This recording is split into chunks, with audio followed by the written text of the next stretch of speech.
Welcome to the Snake Pit. What's up, y'all? Thanks for joining me back to my channel. I'm filming this. It's like freaking midnight. So I don't know when you'll see it. If you're a night owl, maybe. Day owl, who knows. But basically, I have been left to my own devices. Which, for the last couple days. When I'm left alone, well, things like this happen. I just happened to start building stuff. Alright, here's my latest AR15 build. I will do an exclusive Gunstreamer if you want to see some of me actually building stuff. It's not going to be how-to footage because I just had the camera on for some of it. Can't show it here on YouTube. Get banned, blocked forever. Alright, let's talk about this little fella. And it's freaking 18 degrees outside, so I didn't get out to test it yet, but I will. I'll try to get that range footage. I got a few days off Christmas week, so that's going to be awesome. I'm going to try to get out there if the weather permits. But this is a Frankenbuild, basically.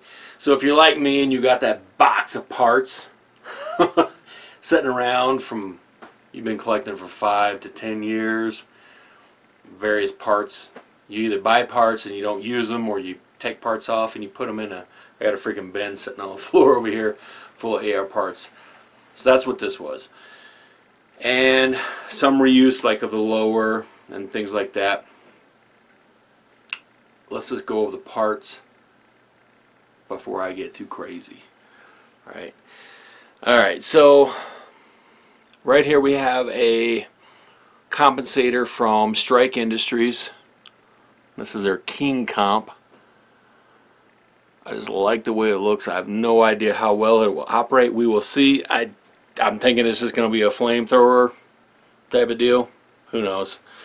But it is what I needed because I went with a freaking huge ass handguard for a 16-inch barrel. So this is a 15-inch handguard from Cobra Tac. You've seen my videos on it. I probably won't buy another one of these. I'm honest with the stuff I get, or I try to be. I'm human. But I'm going to make this work for me. I had issues with it, with the upper I wanted to use.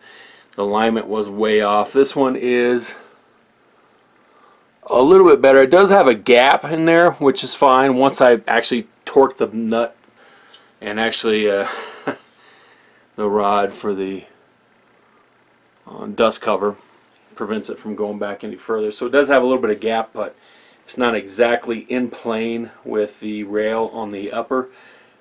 It's about 10 thousandths lower, but when I started looking, all my other builds, they're between 10 thousandths and 20 thousandths off plane. So unless you're getting a part that's manufacturer to manufacturer upper matched, then you're going to be dealing with this. If you're just a random parts, a similar like me. So there is something to be said with one company building an entire upper for you, or an entire rifle.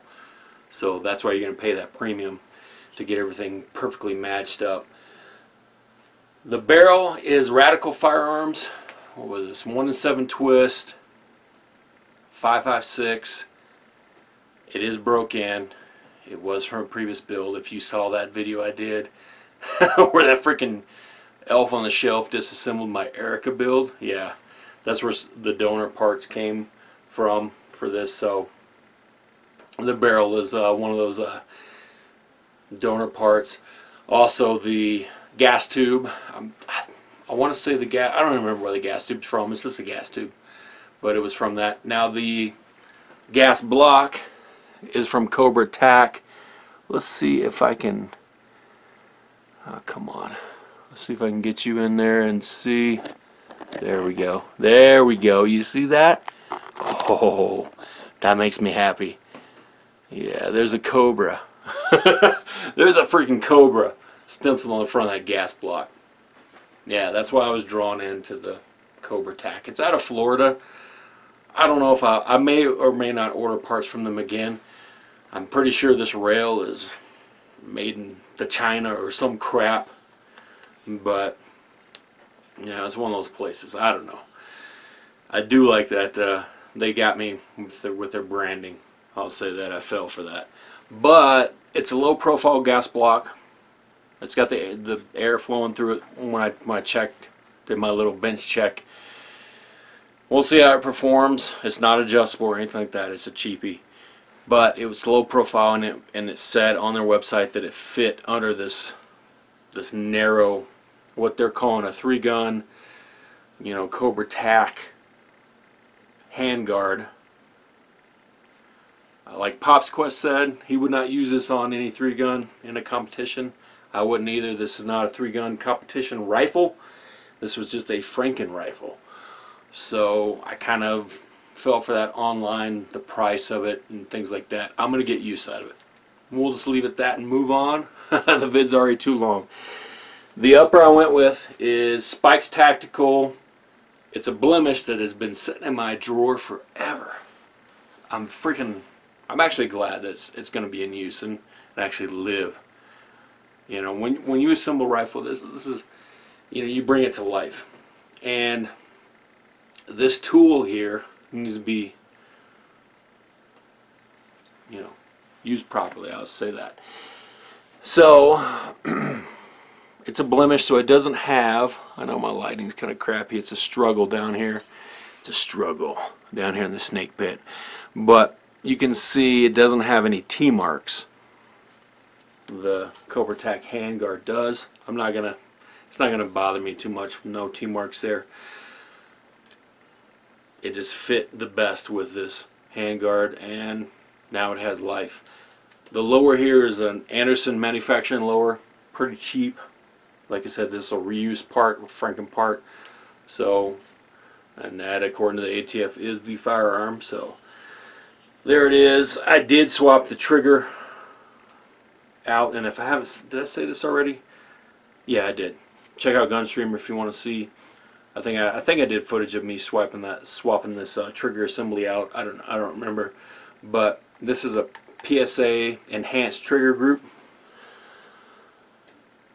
and basically, I mean, it's still a 7-pound pull, but it's smooth. Usually I have to polish the trigger assembly a little bit, but this one is freaking smooth. It's a smooth, crisp pull, so I like that. Just getting into some Magpul furniture here. Oh yeah, this is what, I think an SLK adjustable stock. I'm not a huge fan of adjustable stocks. This isn't my favorite design, but it's one I had and it needed to be used, so it's going to get used for a little bit, and it works. Magpul is actually in my they're right here in my town, and I have tried to get a job with them before and have failed. Speaking of Magpul, oh, a little chirp chirp from probably E-Bomy. He just sent me a freaking message, but oh, I don't want to muzzle swipe you, but I do have the Imbus sights on here as a backup co-witness situation. I mean, they're pretty much tried and true Magpul. That's one thing about Magpul. I mean, they're kind of like you know, if you're buying legit Magpul stuff, it's probably going to work as intended. We'll just leave it at that, and maybe one day I'll get a job there. The problem with, alright, we'll just go ahead and go off on this.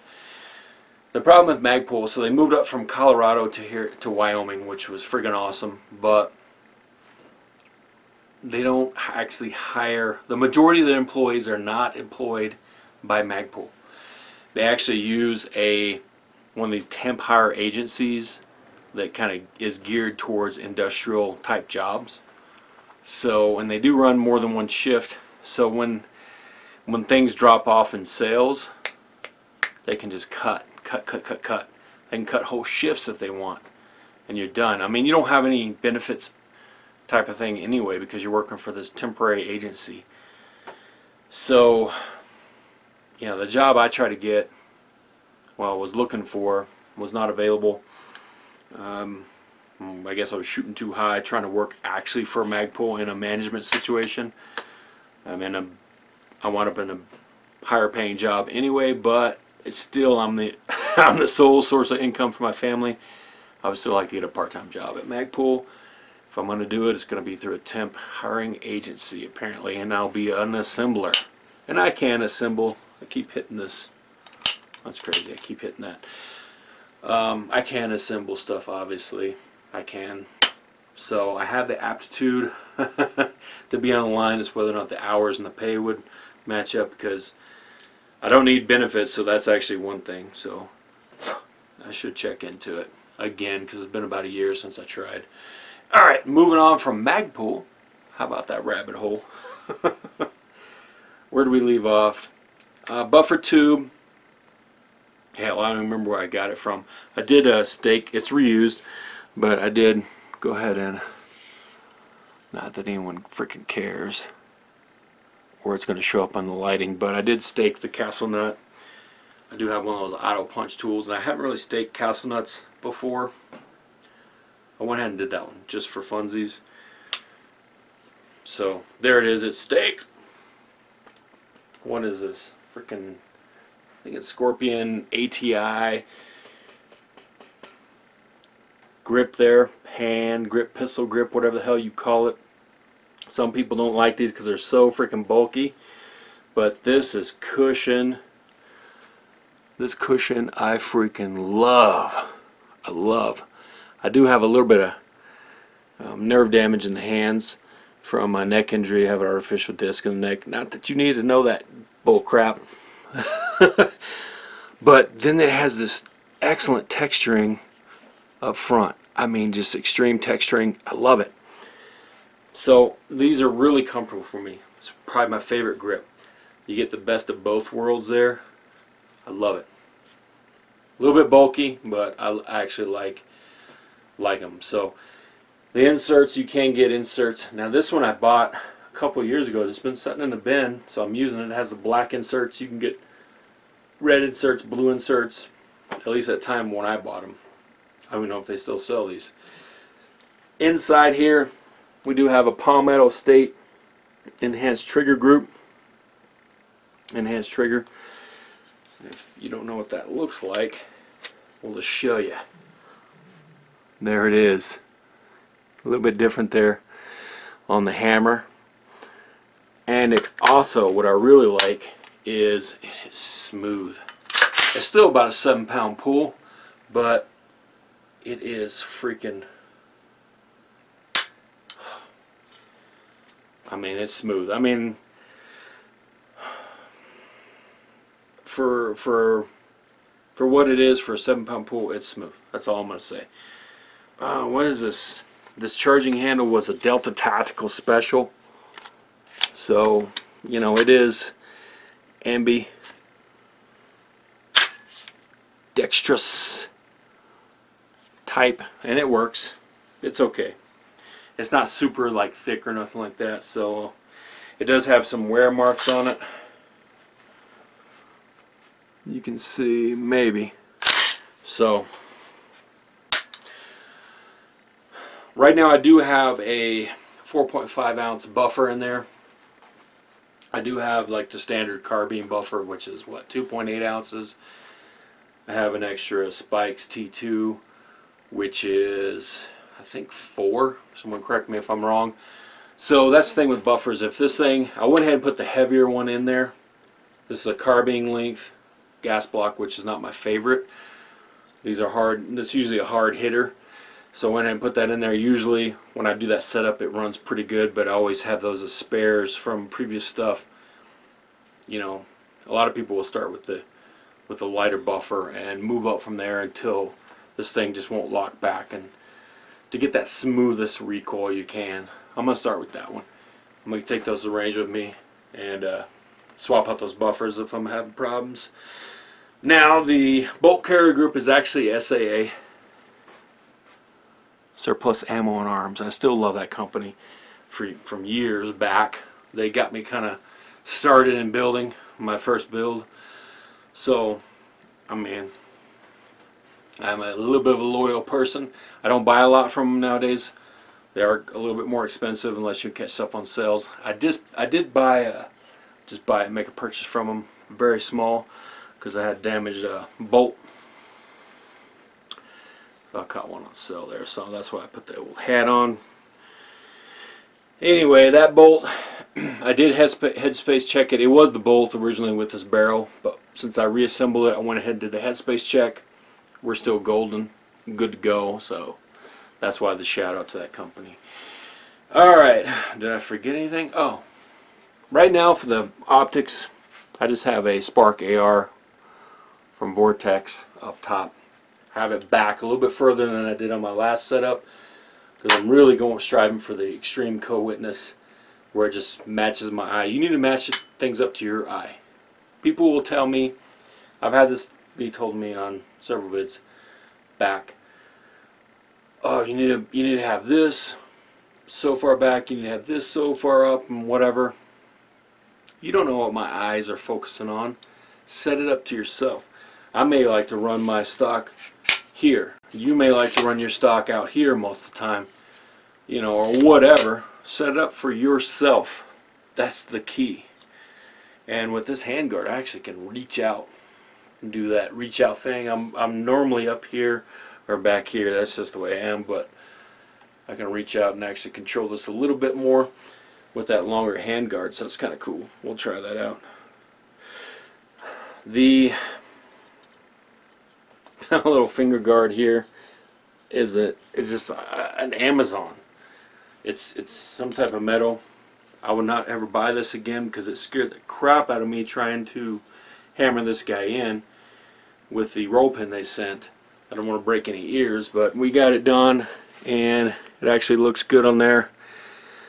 But I'm not going to recommend any generic Amazon stuff. No way. That was a cheap thing that just happened to work out, and I'm not going to try anymore because I've had trigger guards go on way smoother. We'll just leave it at that. That's about it for this one. I don't think I left anything out. If I did, I don't know. But there it is. I mean, Second Amendment stuff. Alright, so if you want to see any footage that's being built, I'm going to try to do an exclusive vid over on the Gunstreamer once again. And once I do get it done, I'll put a link down below to that. It may take me a few days because it's a lot of footage. Boom.